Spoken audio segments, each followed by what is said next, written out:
Welcome everybody to the Grimdark breakdown. I wanted to show you guys the current Champions of Faith list I'm running. It's got a slight variation. I just went 3-0 and an RT, and I kind of wanted to give you guys a breakdown of how she's working. It is performing surprisingly well. I am using the new unit. I'm only running one of them, but I'm using a priest with them so that I can have the +1 to wound. I also am using, let's run down the list.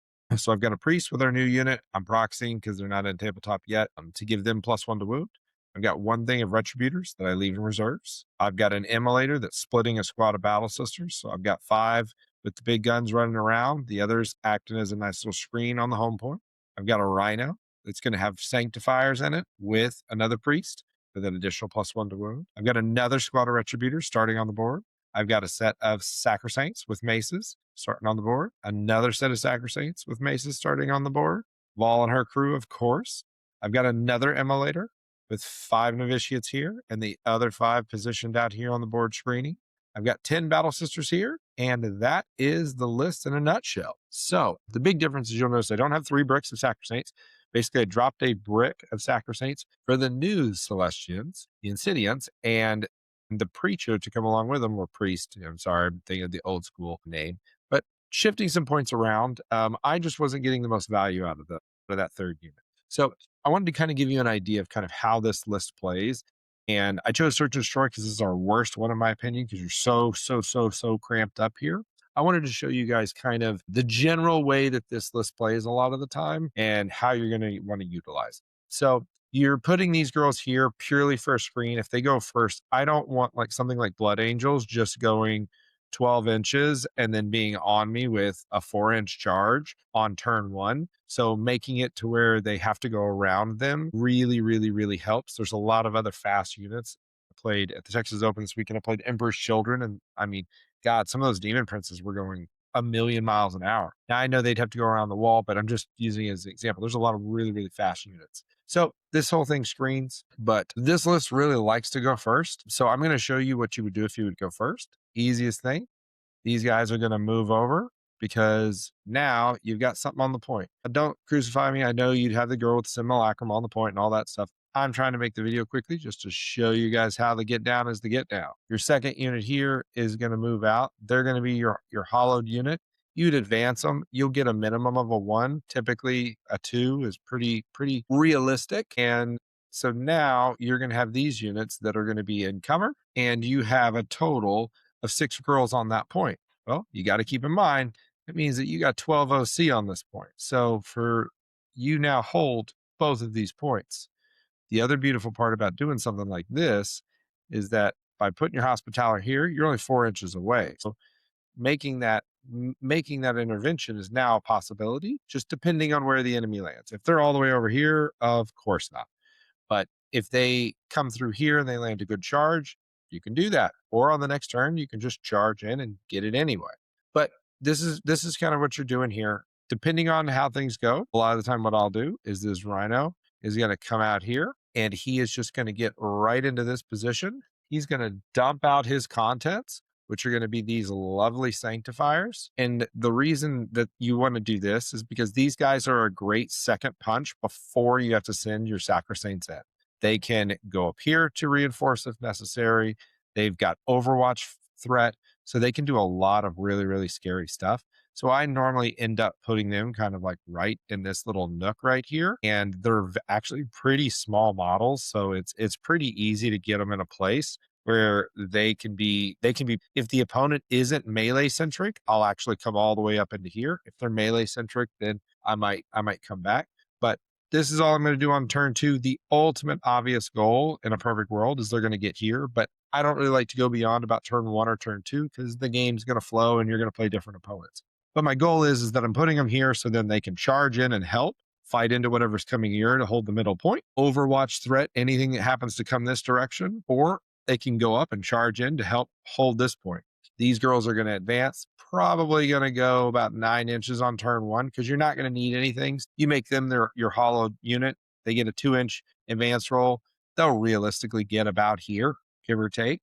And then on your second turn, just advancing them will get them about here, except what I do is I will spread them out, you know, so that you are screening for as much deep strike as, you know, as humanly possible. So you're just spreading them out.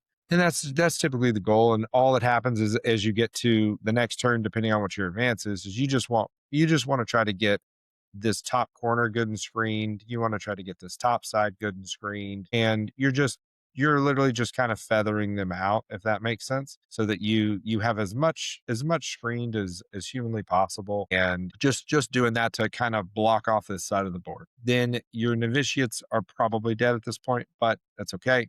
Your emulator is also sitting in this spot. I'm typically, depending on what is over here, if that is where on turn 2 he's coming out, he's dumping his contents, and we're trying to screen. So he's probably advancing to get all the way up here. And then the goal is to come over here on turn 2 and you're dumping these novitiates out. I know that they are going to die. That's okay. Just give me the miracle dice. I am trying to shoot into something, maybe blow up a transport, do some damage. You know, this is 50 points. So like I am perfectly happy if they scream. Perfectly happy if they scream. And then Morgan and the crew, they're going to just move up. I have been using this L shape because I've had people that have somehow figured out how to get in there and try to get to Morgan on turn 1. So you don't want that to happen. If they have a lot of deep strike, then obviously then I'm going to bring them back and do these shenanigans. But if deep strike is not a crazy threat, I'm not doing this. I'm going to leave them in that L shape. This is my counter punch threat. If they bring some kind of tank around here, these Retributors are going to come onto the other side of this wall, because you got to think they're going to go 6 inches easy breezy without me having to make them my hollowed unit. And then they've got 18 inches of threat, which basically means they can shoot all the way onto this point. And that's a lot of melta shots. So the thing that you honestly want to do over here is you want if something is scary, I'm going to feed it a unit. And this is what I mean. So say there's a Riptide or a Rogodorn or something over here.